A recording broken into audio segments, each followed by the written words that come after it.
this beautiful dark and windy sky. This is one of the world's most famous paintings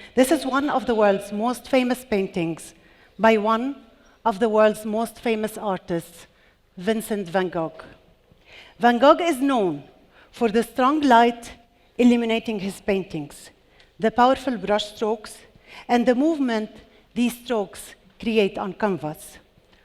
Unfortunately, he is also known for dying unappreciated, penniless, and depressed. Van Gogh only became an international sensation years after he committed suicide. Stories of creative geniuses like him, like Cézanne and Modigliani, remain with us today. Those celebrated artists who live in poverty and only become famous post-mortem. Their lives, believe it or not, have a significant impact on ours.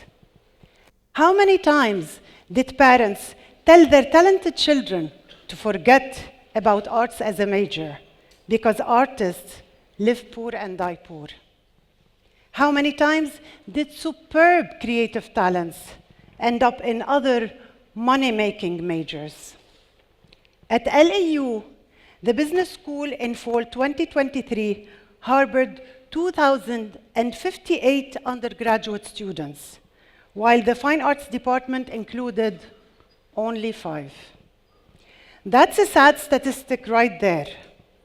But the more important question I want to ask is, how happy and fulfilled are those creative talents who work at the bank, at hospitals, or at engineering sites?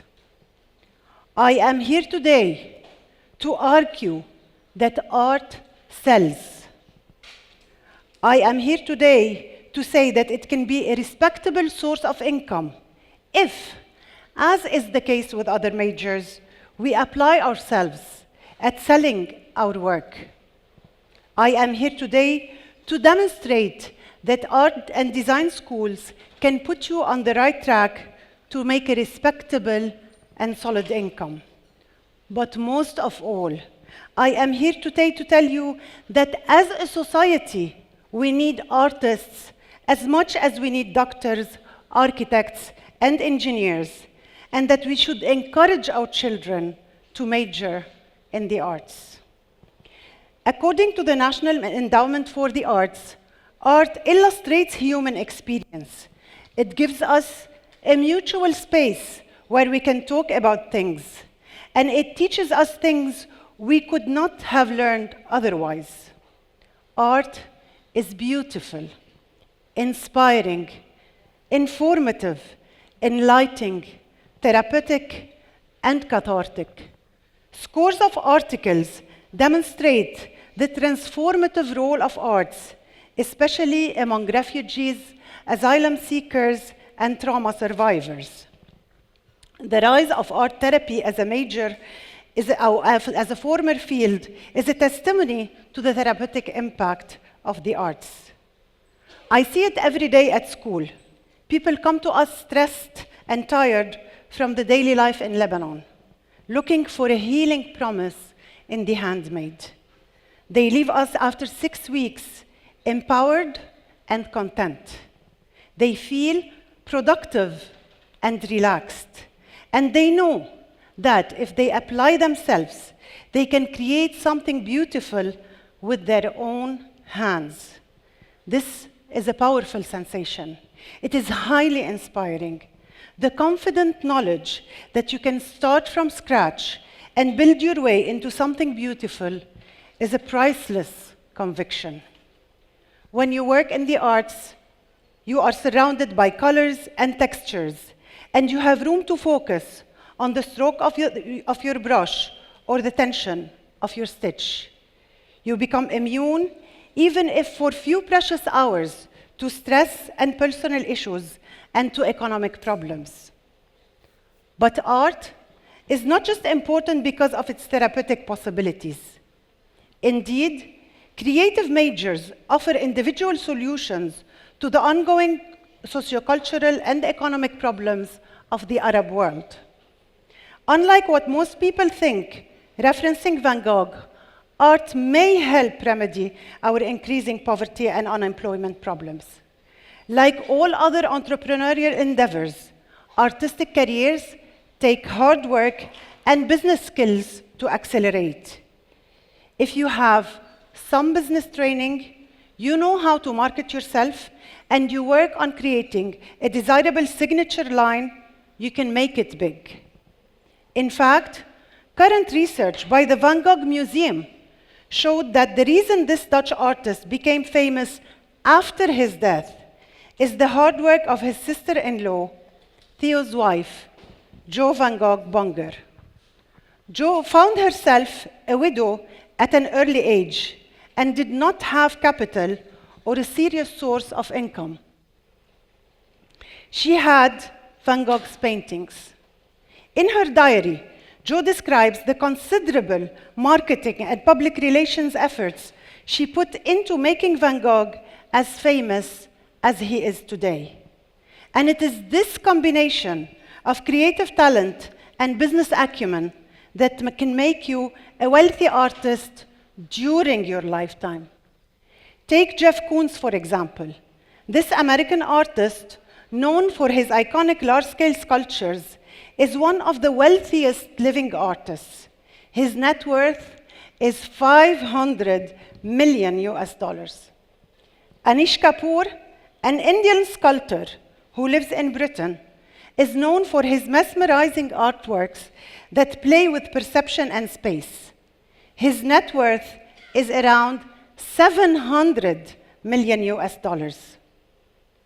Of course, such examples of multi-million-dollar art careers are rare.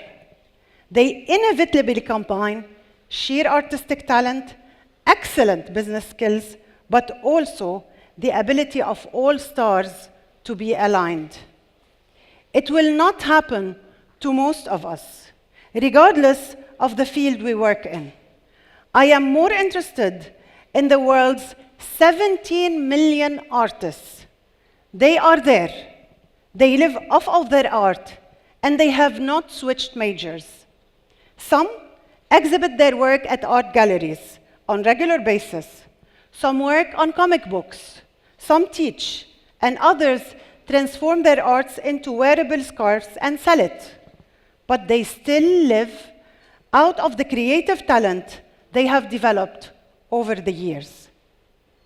According to Research and Markets, the market of global handicrafts in 2024 is said to be worth an impressive 387 billion US dollars, mostly employing women working from home. This is a significant number, and it does improve the lives of many families. Bildenest reported that working women invest 90% of their income back into their families, compared with 35% for men. The beauty about creative art careers is that most of them can be operated from home, which saves on rent. Most art endeavors are also individual efforts. They do not require spending on staff. Also, art equipment is inexpensive compared, let's say, to equipment in the medical or engineering fields.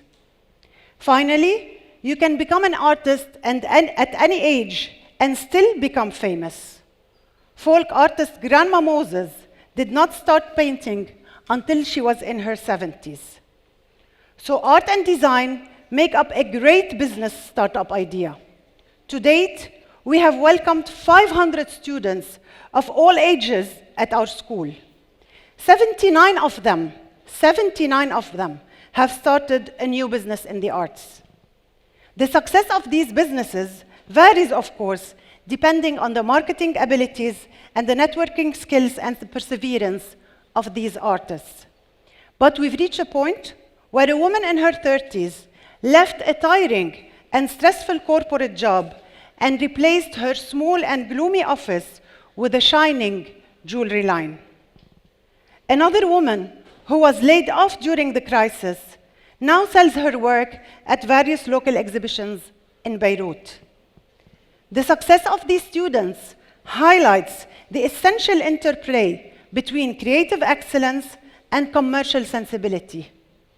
Perhaps one of the reasons why artists live poor and become rich after they die is their reluctance to deal with numbers, money, and this thing awfully unpopular among artists called business.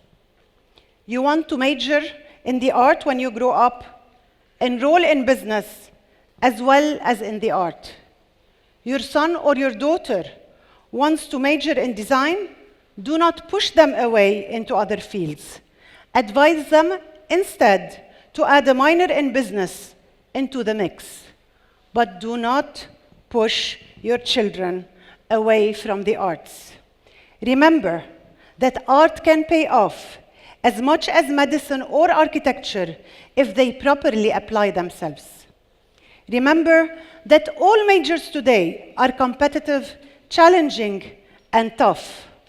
But most of all, remember that we need artists as much as we need bridge builders and computer programmers. Artists add color and meaning to our lives. They reach our hearts in ways most people cannot do. And if they persevere and engage in proper marketing and sales, artists can make it big.